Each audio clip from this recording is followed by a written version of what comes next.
তাকে আমি আল্লাহ চার দিকের শক্তি দিলাম। ডান দিক থেকে ওয়াসওয়াসা দিবে, বাম দিক থেকে ওয়াসওয়াসা দিবে, সামনে থেকে ওয়াসওয়াসা দিবে, পেছন দিক থেকে ওয়াসওয়াসা দিবে।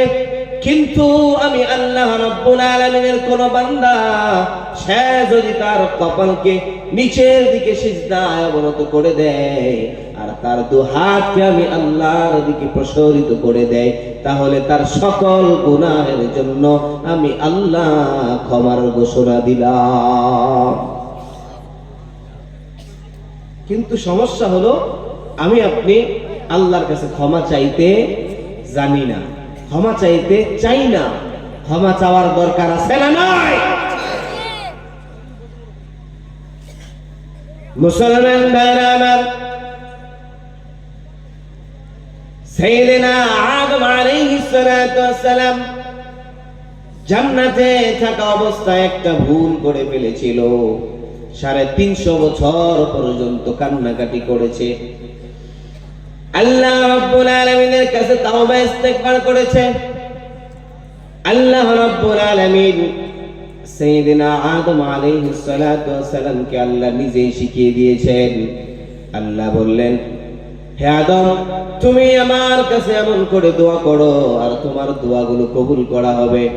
আল্লাহ রাব্বুল আলামিন নিজেই শিখিয়ে দিলেন, রব্বানা যালামনা আনফুসানা ওয়া ইন লাম তাগফির লানা ওয়া তারহামনা লানাকুনান্না মিনাল খাসিরিন। আল্লাহু আকবার। আল্লাহ রাব্বুল আলামিন সাইয়েদনা আদম আলাইহিস সালাতু ওয়াস সালামকে দোয়া করার পদ্ধতি শিখিয়েছেন। আল্লাহ রাব্বুল আলামিন আদম আলাইহিস সালাতু ওয়াস সালামকে শিখিয়েছেন, তুমি যে গুনাহ করেছো এই গুনাহের ব্যাপারে সর্বপ্রথম আমি আল্লাহ রাব্বুল আলামিনের কাছে স্বীকৃতি দিতে হবে।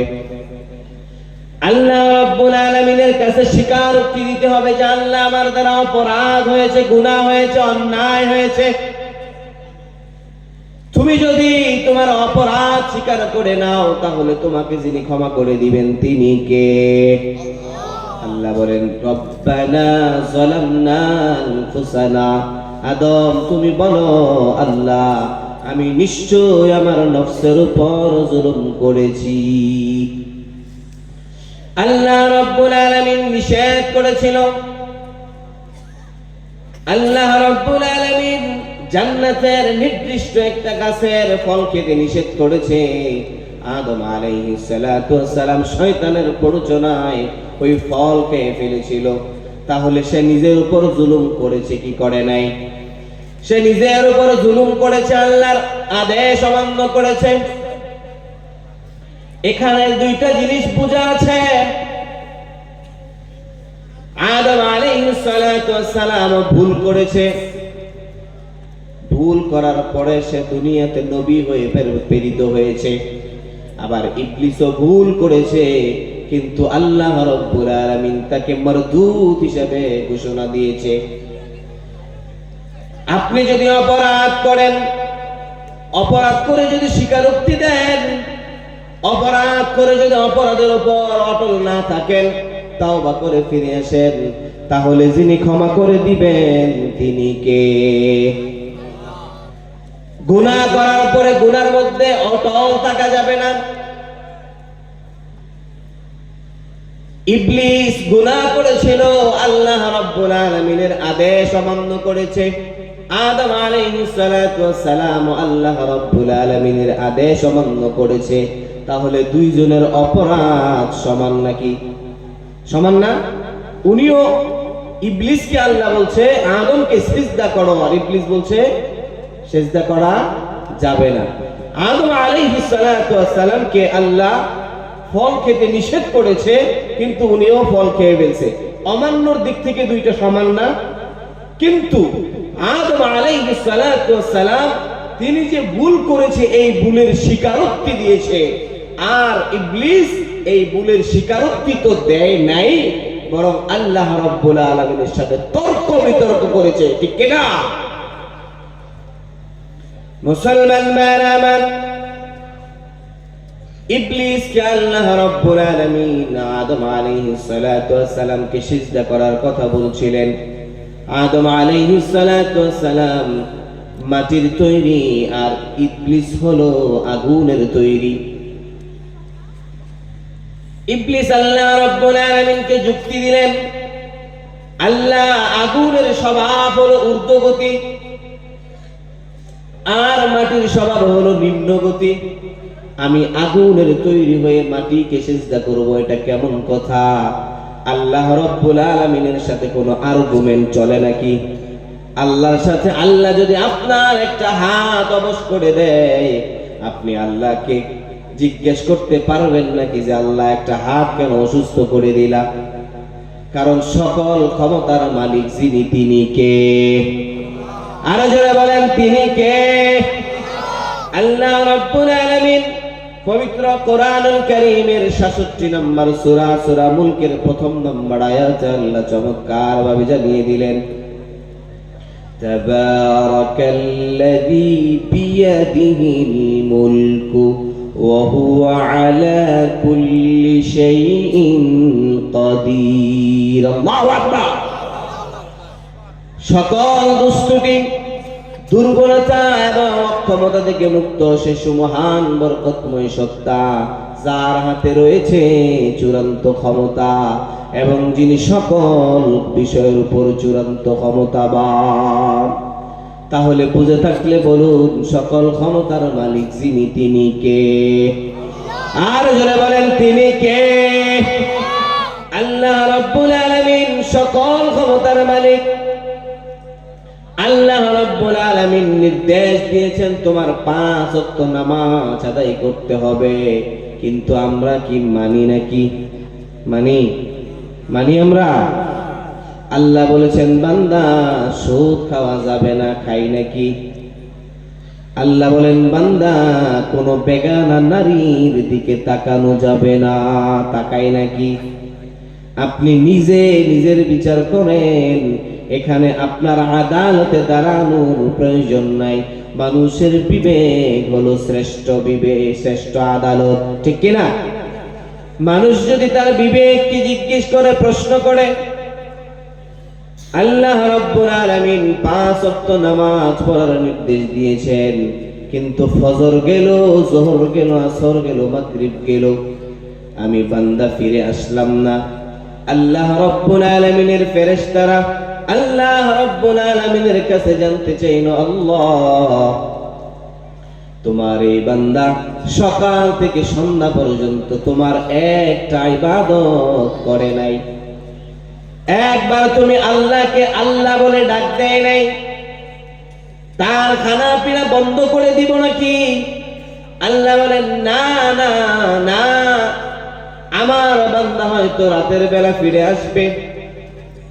ফেরেশতারা জিজ্ঞেস করে, আল্লাহ তোমার এই বান্দা সকাল থেকে সন্ধ্যা পর্যন্ত তোমার নাফরমানি করেছে, একবারের জন্য তোমার কুদরতি পায়ে সিজদা দিতে আসেনি। মুয়াজ্জিন 5 বার ডেকেছে, হাইয়া আলাস সালাহ, হাইয়া আলাস সালাহ, হাইয়া আলাল ফালাহ, হাইয়া আলাল ফালাহ।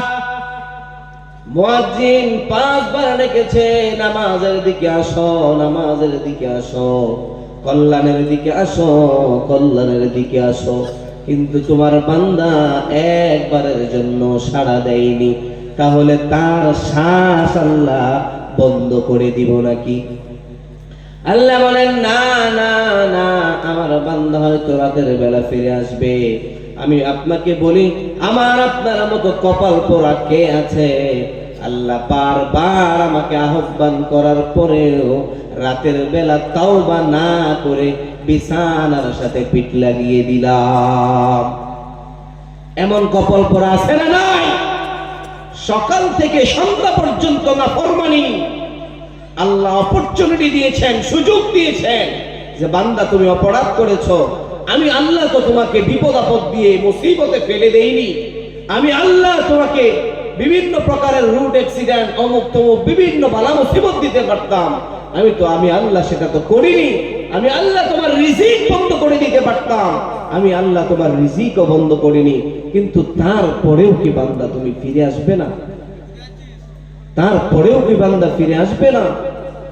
আল্লাহ ডাকতে থাকে বান্দাকে, কেননা আল্লাহ রাব্বুল আলামিন জমিনে যত প্রকারের মাখলুক আছে সকল মাখলুককে আল্লাহ তাআলা এক ভাগ মায়া মোহাব্বত দিয়েছেন, আর 99 ভাগ মোহাব্বত যিনি রেখে দিয়েছেন তিনি কে? আল্লাহ 99 ভাগ মোহাব্বত রেখে দিয়েছেন। তাহলে বলুন তো আল্লাহ কত মেহেরবান। একটা বান্দা সে 60-70 বছর যদি ইমানের বাহিরে থাকে, বিধর্মীয় থাকে, সে 90 বছর তার জীবনের অন্তিম মুহূর্তে সে এই ধরেন 5-10 মিনিটের মধ্যেই তার জীবন প্রদীপ নিভে যাবে, এই সময় যদি সে কালিমা পড়ে নেয়, আল্লাহ রাব্বুল আলামিনের প্রতি ঈমান এনে নেয়, তার এই 90 বছরের গুনাহ মাফ করে দিবেন কে? তাহলে আল্লাহ কত মেহেরবান, কত দয়ালু। সমস্যা আমি অনেক আলোচকদেরকে দেখি যে আল্লাহ রাব্বুল আলামিনকে আমাদের সামনে অনেক কঠিন করে উপস্থাপন করা হয়। আমি বলি যত সহজ করে আল্লাহ এবং বান্দার মধ্যে রাবেতা তৈরি করা যাবে, সম্পর্ক তৈরি করা যাবে, বান্দা তত আল্লাহর কাছে যাবে। কথা বলেন ঠিক কিনা? আমার আপনার অপরাধ হবে, ভুল হবে, অন্যায় হবে, আমি আপনি যদি আল্লাহ রাব্বুল আলামিনের কাছে আবার ফিরে আসি, আমার বিশ্বনবী সাল্লাল্লাহু আলাইহি ওয়াসাল্লাম বলেন, বান্দা যখন অপরাধ করে ক্ষমা চায়, আল্লাহ তাকে ক্ষমা করে দিয়ে এমন নিষ্পাপ করে দেয় যেন সে সদ্য তার মার গর্ভ থেকে ভূমিষ্ঠ হয়েছে। সুবহানাল্লাহ।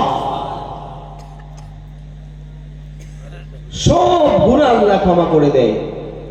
আল্লাহ কত রহমান, কত বড় রহিম। এজন্য মুসলমান ভাইরা আমার, জীবনে যতগুলো অপরাধ করেছি, অন্যায় করেছি, আজকে আমরা শেষ পর্যন্ত আলোচনা শুনবো। যাওয়ার আগে সকলে মিলে তাওবা করব, সকলে মিলে তাওবা করে আল্লাহ রাব্বুল আলামিনের কাছে কান্নাকাটি করব। রাজি আছি কে কে? হাত তুলে আল্লাহকে দেখাই, হাত তুলে আল্লাহকে দেখাই। তার মানে সবাই রাজি না? সবাই রাজি না? সবাই তো হাত তুললেন না, সবাই হাত তোলেন। নারায়ে তাকবীর, নারায়ে তাকবীর। আল কোরআনের আলো, আল হাদিসের আলো, নারায়ে তাকবীর। আমরা ক্ষমা চাইবো তো ইনশাআল্লাহ। আমরা যারা হাত তুলছি, আমরা যদি কেউ এখন উঠে চলে যাই তাহলে কিন্তু ওয়াদার খেলাফ হবে। নিশ্চয়ই ইন্ডিয়ার মানুষ ওয়াদার খেলাফ করবে না। করবেন? হ্যাঁ, মাঝখান দিয়ে সুযোগ মতো ওয়াদা করায় নিছি, এখন আর কেউ যাইতে পারবেন না, গেলেই ওয়াদার খেলাফ। নিশ্চয়ই আপনারা ওয়াদার খেলাফ কোনো কাজ করেন না, কেননা বিশ্বনবী সাল্লাল্লাহু আলাইহি ওয়াসাল্লাম বলেছেন, আয়াতুল মুনাফিকি সালাসুন, ইযা হাদাসা কাযাবা ওয়া ইযা তুমিনা খানা ওয়া ইযা ওয়া'দা আখলাফা। মুনাফিকের আলামত হলো তিনটা। কয়টা? যখন সে কথা বলে তখন মিথ্যা বলে, এবং যখন তার কাছে কোনো আমানত রাখা হয়, ওয়া ইযা তুমিনা খানা, সে আমানতদারিতা রক্ষা করে না, ওয়া ইযা ওয়া'দা আখলাফা, এবং যখন সে ওয়াদা করে তখন সে ওয়াদা ভঙ্গ করে। নিশ্চয়ই আমরা মুনাফিক হতে চাই? মুনাফিক হতে চাই না মুমিন হতে চাই? মুমিন হতে চাই।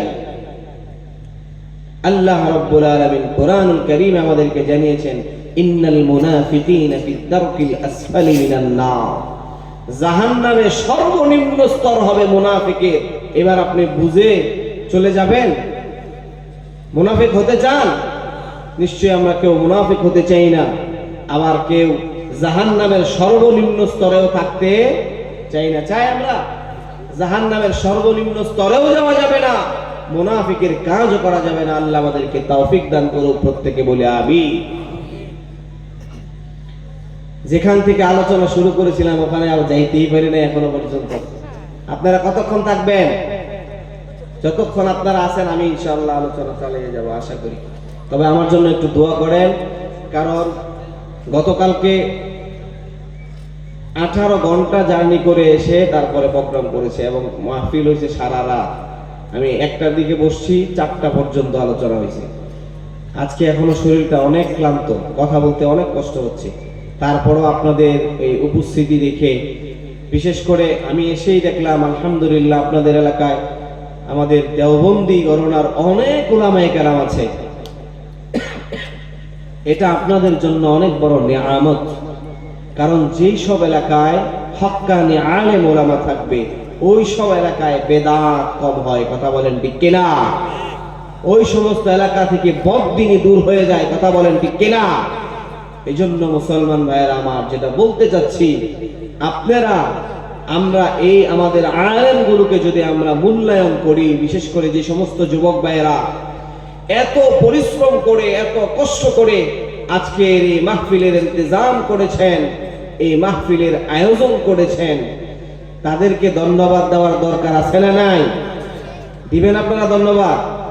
আপনাদের সকলের পক্ষ থেকে আমি তাদের কৃতজ্ঞতা জ্ঞাপন করছি, ধন্যবাদ জানাচ্ছি। আমি তো মাঝে মাঝে বলি যে দেখেন 1 বছর পরে একটা মাহফিল হয়, ইচ্ছা করলেই কি কালকে আবার এরকম একটা প্রোগ্রাম করা সম্ভব? সম্ভব না। 1 বছরে একটা মাহফিল হয়। এই সময়টা আমরা নষ্ট না করে যতক্ষণ আলোচনা হয় ভিতরে বসে যদি আমরা শুনতে পারি, তাহলে দেখবেন অন্ততপক্ষে সামনে 1 সপ্তাহ ভালো করে চলতে সহযোগিতা হবে, কথা বলেন ঠিক কিনা? আপনার পথগুলো সহজ হবে, আপনি সুন্দর করে চলতে পারবেন। কিছু খোরাক, দিনই কিছু কথাবার্তা আপনার অন্তরকে নরম করে দিবে, কথা বলেন ঠিক কিনা? এজন্য মুসলমান ভাইরা আমার, আল্লাহ রাব্বুল আলামিন কোরআনুল কারীমের মাধ্যমে আমাদেরকে চমৎকার একটা মেসেজ দিয়েছিলেন। কোরআনুল কারীমের 101 নম্বর সূরার মধ্যে আল্লাহ রাব্বুল আলামিন আমাদেরকে চমৎকার কিছু কিয়ামতের বর্ণনা দিয়েছেন। তার আগে আমি আরো কিছু কথা আপনাদেরকে বলতে চাই, সেটা হলো আল্লাহ রাব্বুল আলামিন কোরআনুল কারীমের 3 নম্বর সূরা সূরা আলে ইমরানের 185 নম্বর আয়াতে আল্লাহ চমৎকার ভাবে জানিয়েছেন, কুল্লু নাফসিন যায়িকাতুল মাউত। আল্লাহ রাব্বুল আলামিন বললেন সকল মানুষকে মৃত্যুর স্বাদ গ্রহণ করতে হবে। বিশেষ করে যারা আলেম আছেন তারা বুঝবেন এই আয়াতের ফাসাহাত এবং বালাগাত আল্লাহ এত সুন্দর করে বিন্যস্ত করেছেন। আল্লাহ প্রথমে মানুষদেরকে চলে যেতে হবে এটা বললেন, বলার পরে আল্লাহ রাব্বুল আলামিন চমৎকার একটা বর্ণনা দিলেন, ইন্নামা তুওয়াফাউনা উজুরাকুম ইয়াউমাল কিয়ামাহ, ইন্নামা তুওয়াফাউনা উজুরাকুম ইয়াউমাল কিয়ামাহ ফামান যুহজিহা আনিন নারি ওয়া উদখিলাল জান্নাতা ফাকাদ ফাজ। আল্লাহ বলেন তোমাদের মধ্যে যাদেরকে আমি আল্লাহ জাহান্নাম থেকে দূরে রাখবো এবং জান্নাতে প্রবেশ করিয়ে দিব, ফাকাদ ফাজ, তারাই হলো কেবলমাত্র শুধুমাত্র সফলকাম। এবং আল্লাহ বললেন তোমাদেরকে আমি আল্লাহ রাব্বুল আলামিন একদিন বিচারের কাঠগড়ায় দাঁড় করাবো। শুধু এতটুকুই নয়, এবং সেদিন তোমাদেরকে আমি আল্লাহ জমিনে তোমরা যা যা করেছো এই সব কিছুর প্রতিদান দিব।